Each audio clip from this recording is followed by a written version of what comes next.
Okay, so our third installment of our position velocity acceleration video. And again, if you remember from the last video that we have the exact same image as the previous example, except for this time we have velocity. So now all of these y values represent the speed, or I should not speed, the velocity of this particle. And again, it's just moving back and forth along a straight line. We're just trying to analyze its motion. So think about what's happening right away. Right away, you're moving at a constant velocity of 2. And then your velocity begins to decrease. Right here, that velocity graph crossed the x-axis, which means right there, you have 0 velocity for that instant. And then your y values are negative velocity, then they become they're negative, but they're getting less negative. There's 0 again. And now we have positive velocities. And then they're still positive, but they're less positive over time. So again, when you're above this x-axis, your velocity graph, then you know you're moving to the right, or in the positive connotation. When you're below, you're moving to the left. And so when it says like how many times does the particle change directions, we want to know not only is the velocity 0, but did it change signs? Do you go from positive to negative or negative to positive? So in this case, yeah, it changes twice. At time equals 1, 2, 3, and time equals 5. So how many? 2 times. Time equals 3 and 5. So I guess to answer the question, 2 times. Okay, now, when is it moving to the left? Again, this is a velocity graph. So it's moving to the left when the velocity is negative. If this represents velocity, here's where my velocity is positive because it's above the x-axis. Here's where my velocity is negative because I'm below. So the only interval that's below is between 3 and 5. Remember, on a position graph, velocity would have been the slope. So I'd have been looking for negative slopes. This is already velocity, so I'm looking for below the x-axis. Now, what is acceleration at t equals 3? You know what? That was the one I fixed from the last example, so that's kind of funny that I must have anticipated that for this. I just need to go back and update the other one. Okay, acceleration. Well, remember, acceleration measures a change of velocity over time. So if I'm already looking at the velocity graph, then acceleration would be its derivative, or slope. And again, these are linear velocities, so I can actually analyze the slope of the tangent line because it's the slope of the line. So at 3, my slope is negative 2. Great.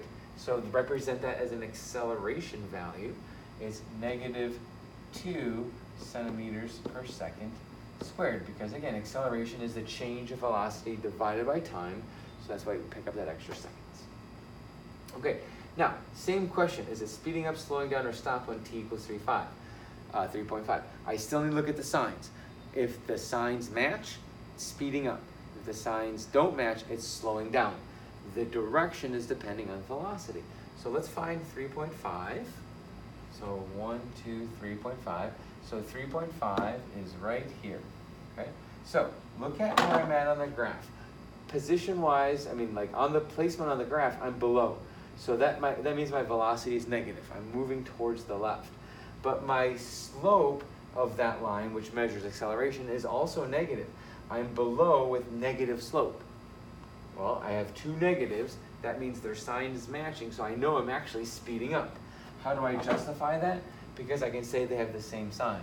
I could even say as generically as both a of t and v of t have the same sign, right? They're both negative, so you know they're speeding up. Now, I'd rather be more specific. I'd rather say both a and t and v of t are negative. Both a and t and v of t are negative, are less than 0. Or you could even get the actual value. One is like I know the acceleration was definitely negative 2. The height value is negative 1. So I could actually compare. Yes, they're both negative. It's speeding up. Okay. 7.5. What's happening then? So similar question. 7.5. So 5, 6, 7.5 right here. Okay. So think about at that moment, I know I have positive velocity because I'm above the x-axis placement-wise with a negative slope. So I have positive velocity, negative slope. Positive velocity and negative slope. Positive velocity, negative slope. So signs don't match. So I'm slowing down. And I can be even more specific. In what direction am I slowing down? Well, that direction is always based on your velocity. So if you're positive velocity, I'm moving to the right. And notice, I have positive velocity. Doesn't mean I'm speeding up. I'm slowing down because my accelerations didn't match. They're opposing signs. Okay? So, and then the last part, is it possible to find distance when you're analyzing a velocity graph? And the answer is yes. You can. And this, like, you can think about this in two ways. One way, you can think about it second semester. What are we doing calculus-based wise? But you could also think about it, though, just from a graph point of view and maybe some logic in a way, because if you are going at a constant velocity, right? Let's say you're going 50 miles per hour. Think about it in a car. You're going at a constant velocity of 50 miles per hour for 3 hours. Okay? You could easily calculate that you've gone 150 miles by simple dimension analysis, right? 50 miles, like literally per 1 hour, times 3 hours. Hours cancel, and you're left with just miles, 150 miles. So this idea of multiplying rate times time to get distance, I mean, that's also just dirt, right? D equals RT. So, but think about it from a graph for a minute. What if you were to graph the velocity 50 miles per hour? What does that look like? Well, velocity versus time. A constant velocity of 50 would be a horizontal line. Okay? And then over 3 hours. So this is at the 50 mark. This is 1, 2, 3. Okay? So where do we see 150 miles represented in this picture?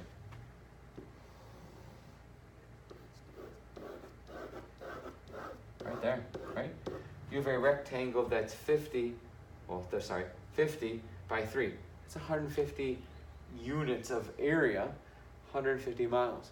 So your displacement can now be visualized or represented visually by the space underneath a velocity curve. And you might say, well, wait a minute, Mr. Brown. What if that space is already below the velocity, right? What if your space is already below that curve? Well, if you have space below, that just tells you that that displacement was in the left direction. Well, it makes sense. We're moving in the left. Find its area. So, yes, you can find total distance. You find total distance, you find displacement by looking at the area. Now, this one, it's like the distance, it doesn't really say, is it displacement, does sign matter, or doesn't it matter? So we just need to pay attention. If it says find displacement, then we need to realize, okay, so there's some area up here that's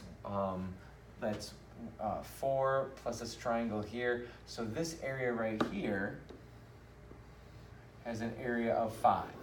So I could think about that as 5 in the right direction, like plus 5.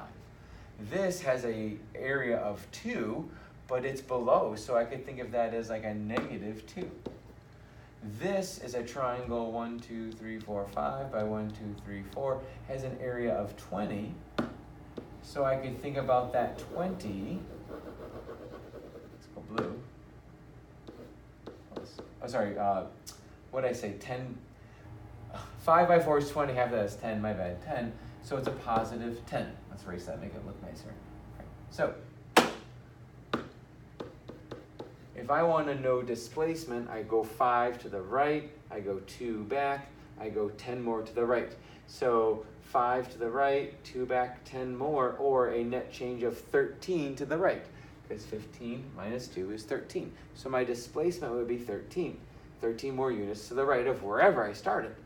Now, if I want total distance, then this negative 2, it didn't matter that I went negative, I still am keeping track of its mileage, or its distance. So 5, 2 more is 7, 10 more is 17. So it's traveled 17 units total, left and right, added up, but its displacement would only be 13.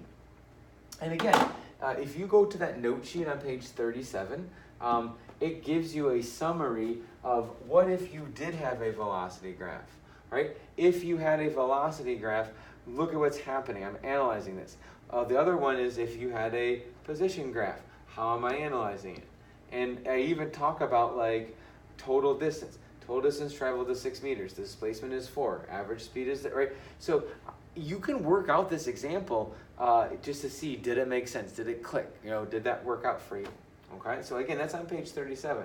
So now your homework then for tonight is, I believe, page 36. And is it also 35 or just 36?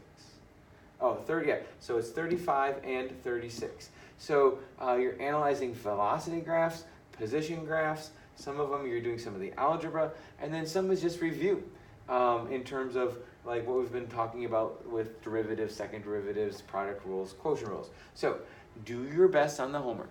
Check Canvas, but try all the problems. You will put yourself in a position tomorrow where you will at least know what kind of questions you will have, so that you can get them answered. The other thing I want to say is that since tomorrow is Thursday, I'll be in the mobile 5 right now, right where I'm taping, if you have any morning questions. So come early, mobile 5 for this homework. And again, good summary sheet right here. And again, eventually we'll, like if you've never seen physics, this might seem a little bit more challenging. Understandable. If you've seen physics, you have a basis. This probably sounds familiar and might even seem easy compared to the physics that you've done. So, okay, so best of luck in the homework, and thank you again, Mrs. Moore, for subbing, and I'll see you guys tomorrow.